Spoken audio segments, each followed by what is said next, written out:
Welcome to the Sleepy Eye Pottery Collector channel.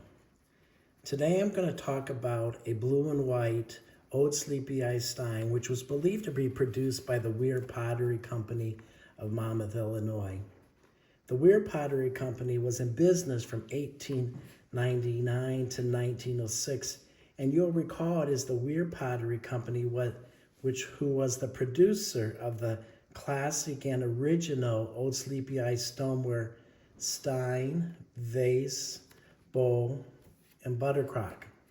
Similar to the blue and white pottery steins that were produced by Western stoneware, the pottery stein produced by Weir is approximately 7 3/4 inches high and measures approximately 4.5 inches across the base. It has the classic Indian profile motif, and you can see very nicely the words Old Sleepy Eye here embossed below the Indian profile. This is a very nice example where you can read and see the lettering very, very easily. The handle is similar to the classic blue and white pottery steins.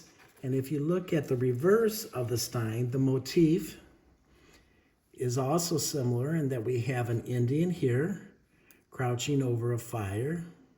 You can see the smoke that's rising up from the fire. To the left, 3 trees.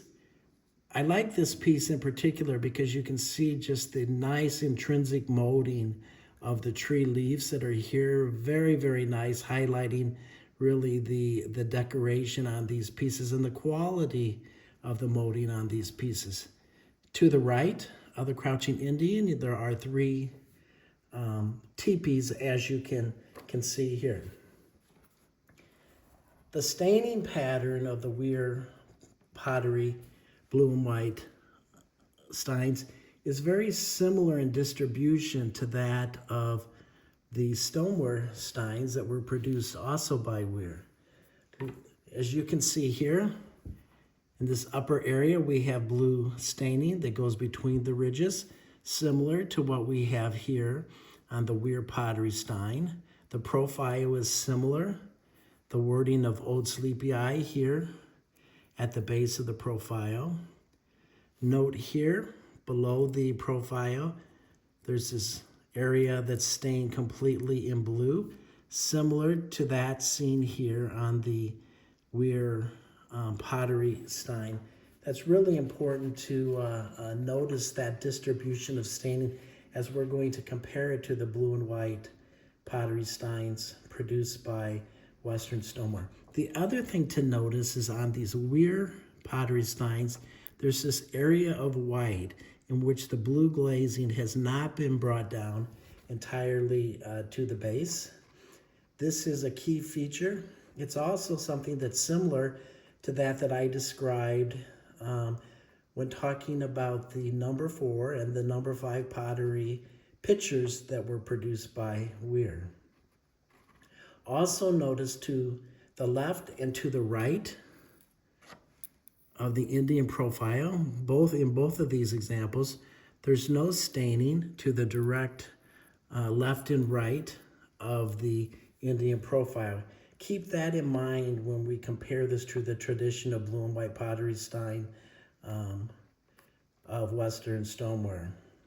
Although the distribution and staining pattern is similar between these two steins, one thing to recognize is in the stoneware stein, there was this further in sort of intricate molding that was in the pieces, as you can see here in design, which is no longer present on the Weir Pottery steins. The base of the Weir Pottery Stein is white and essentially never marked.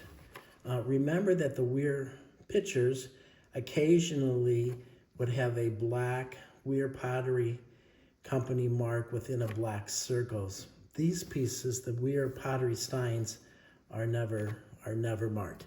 Now let's compare it to the blue and white pottery stein that was produced by Western stoneware. First, let's look at the distribution of the staining pattern. Again, on the Weir Pottery Stein, we have blue color between the two ridges up here toward the top of the stein.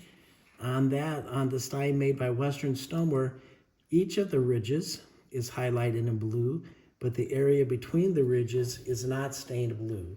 An important distinction when you're comparing these two steins. Similar at the base, below or between the two ridges on the Weir Stein, it is completely blue in color. And when you compare that to the Western Stoneware Company Pottery Stein, that area is white. Again, notice the white base on the Weir, in contrast to that produced produced and seen on the Western Stoneware blue and white steins. Really important to know this distinction. And again, as I mentioned in looking at the staining distribution, to the right and to the left of the profile on the Weir, there's no staining. But look at the blue glaze or coloring. It continues from the profile back toward the reverse side of the stein on those that were produced by Western Stoneware. If we look at the reverse of the steins, again, you can see the difference in the distribution of the staining pattern, but the motifs are very, very similar, as you can see here. Occasionally,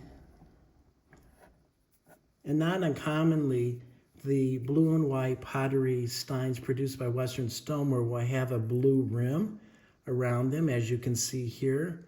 Those that were made by Weir never have a blue rim on top. Also, occasionally the steins, not this one, but occasionally they will be marked on the bottom with the maple leaf mark of Western Stoneware on the Western Stoneware steins. And as I mentioned, the Weir Pottery steins are never marked. Again, really important to notice that difference in the staining distribution. That's going to help you clearly identify those that are believed to be made by the Weir Pottery Company and those that were made by Western Stoneware.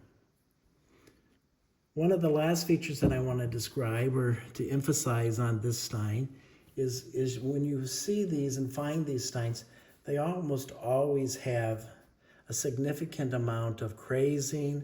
This one has, as you can see here, a crack right there. Often there will be discoloration and occasional cracking or chipping. This is similar to what I talked about in a previous video on the number 4 and number 5 pottery, blue and white pottery pitchers that were also made by Weir Pottery Company. So today we talked about one of my absolute favorite pieces of Old Sleepy Eye pottery. It's the blue and white Pottery Stein that was produced by the Weir Pottery Company. Thanks again for joining me. If you have questions or additional information, leave a comment. Please subscribe to this channel by clicking on the subscribe link.